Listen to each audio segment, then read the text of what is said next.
Hello, welcome to Loremaster's Lair.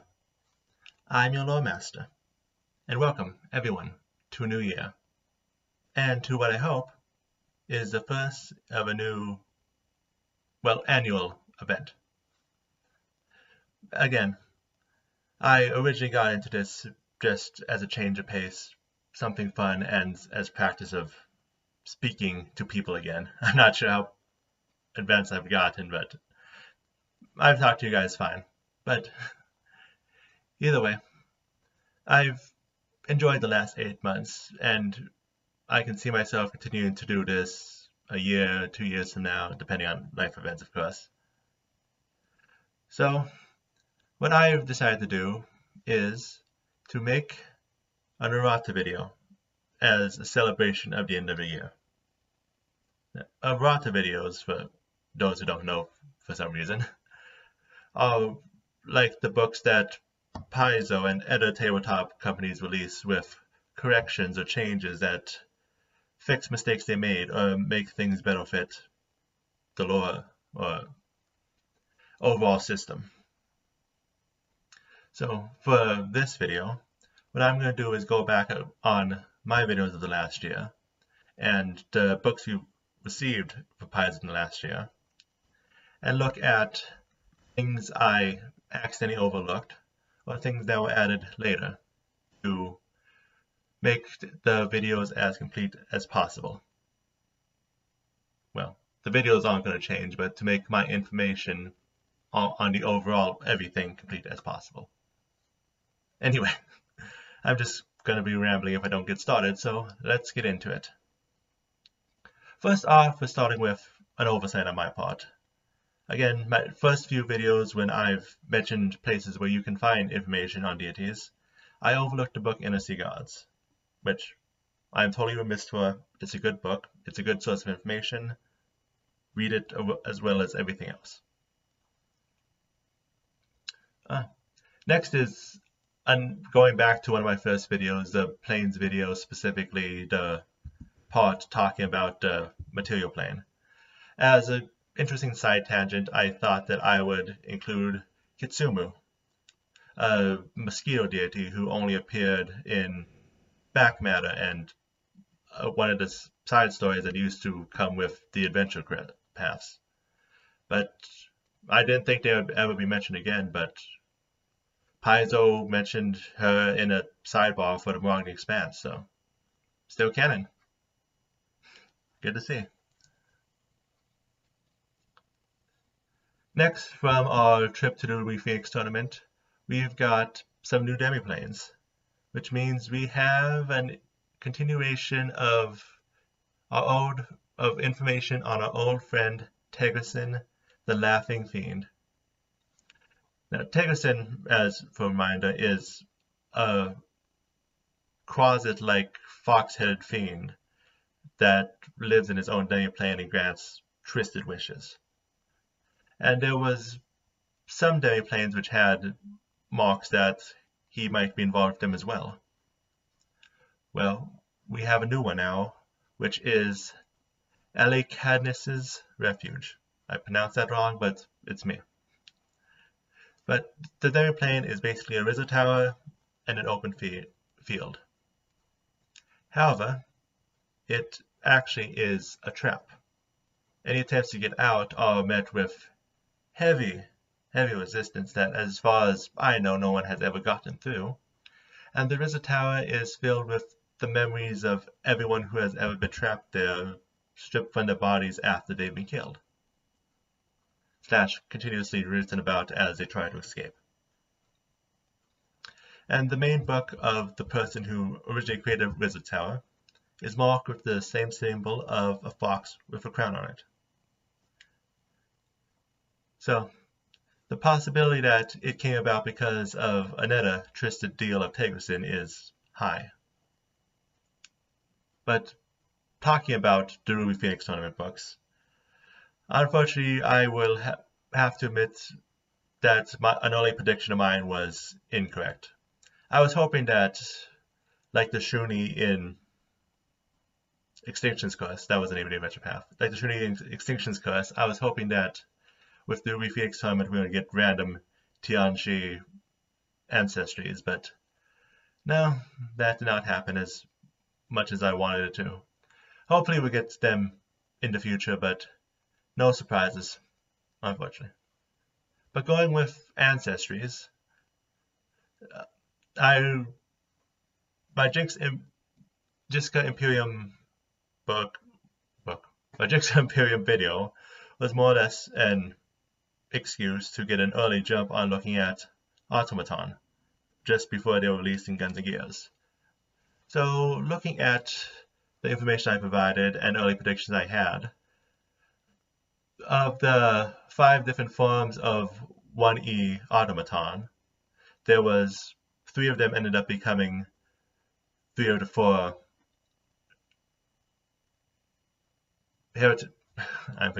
heritages of the 2E Automaton ancestries, with the ones we think it were the weakest, Familiar, and the strongest, Master.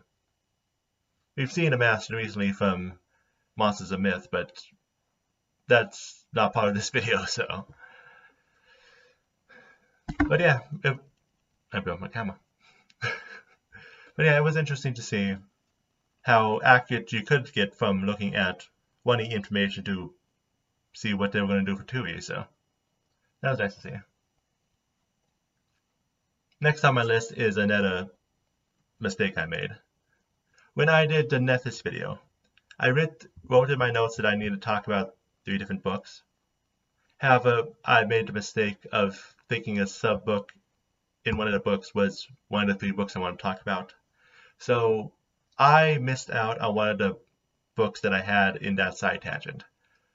So let me quickly fix that with mentioning an Apocrypha book that is partially dedicated to Nethys, partially to undeath in general.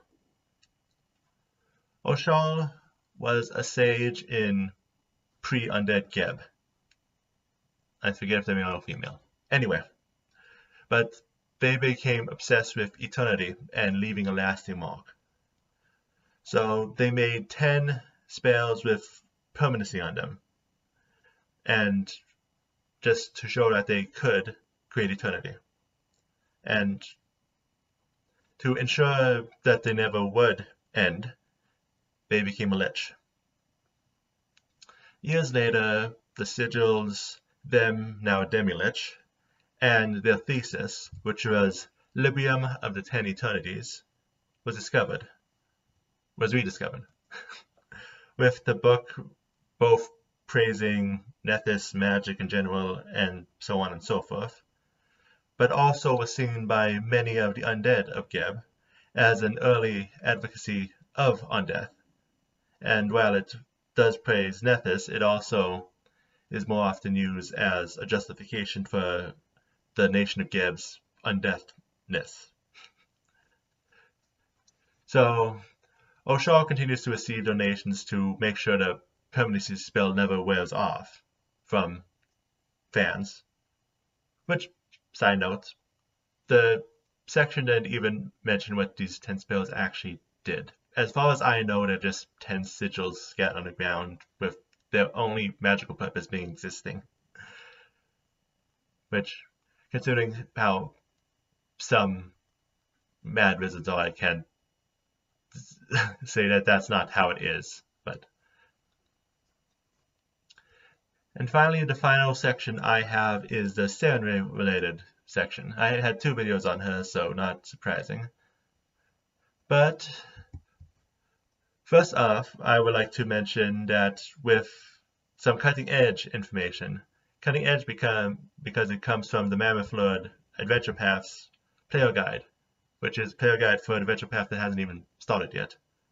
But in it, they mention an alternate worship of Cinder under Sister Cinder by the Kellids, which makes me even more excited for the second book of the adventure path, where we go through a lot of the deities of the Inner Sea region to see the Kellid point of view on them, which you can expect that for the Errata next year if I, again, am still around.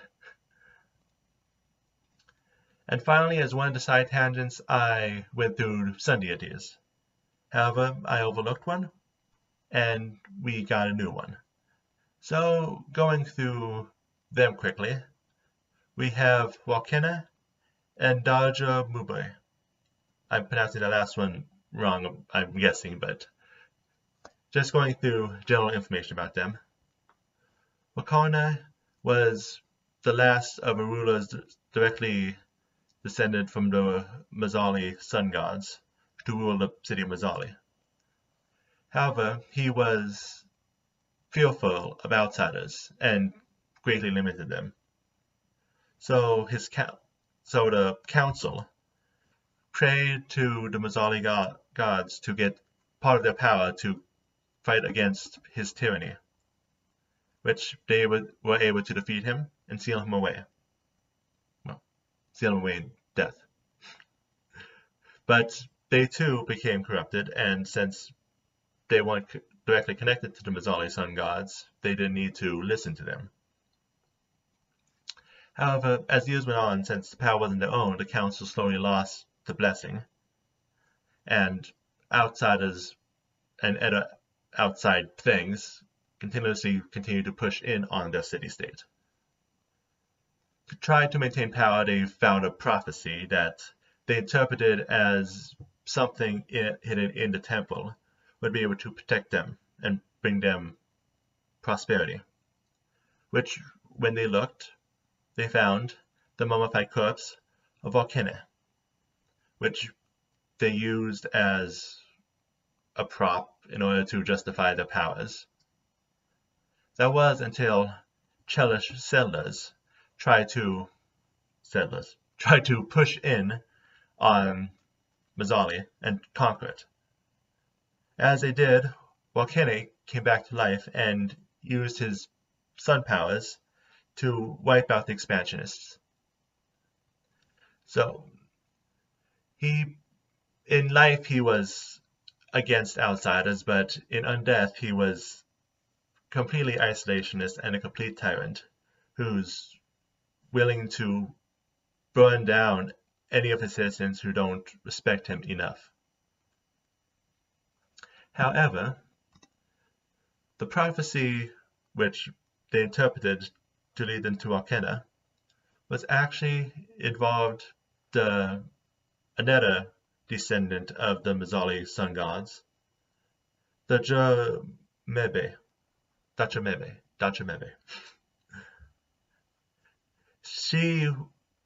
The prophecy was actually about how she was destined to try to fight against the council and her attempts to do so in life.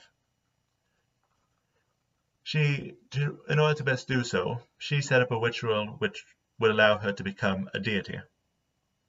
However, the ritual failed, which trapped her and all who assisted her in their temple outside the Mazzali walls.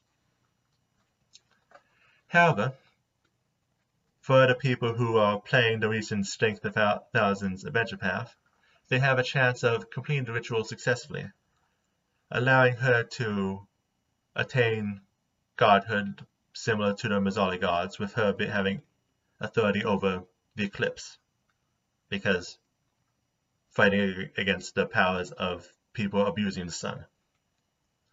So she is now potentially in play, which means interesting things for the potential future of Mazzali. But either way, that's all the mistakes and fixes that I found. There are probably 1,000 more, but I think this is good. Either way, thank you everyone who has watched through and stuck with me these last 8 months. I say as if I can not see that no one actually watches the videos. That's fine. I have fun with this, and maybe some drifter just drifts upon this and my other videos, finds the information they leave, and then leaves. I have no problem with that. I have fun doing this, so. But for any of you who will be joining me in this new year, I look forward to our continued adventures. And I look forward to hopefully being able to teach you some more information which will spice up your role-playing experience. But until next time, have a good New Year.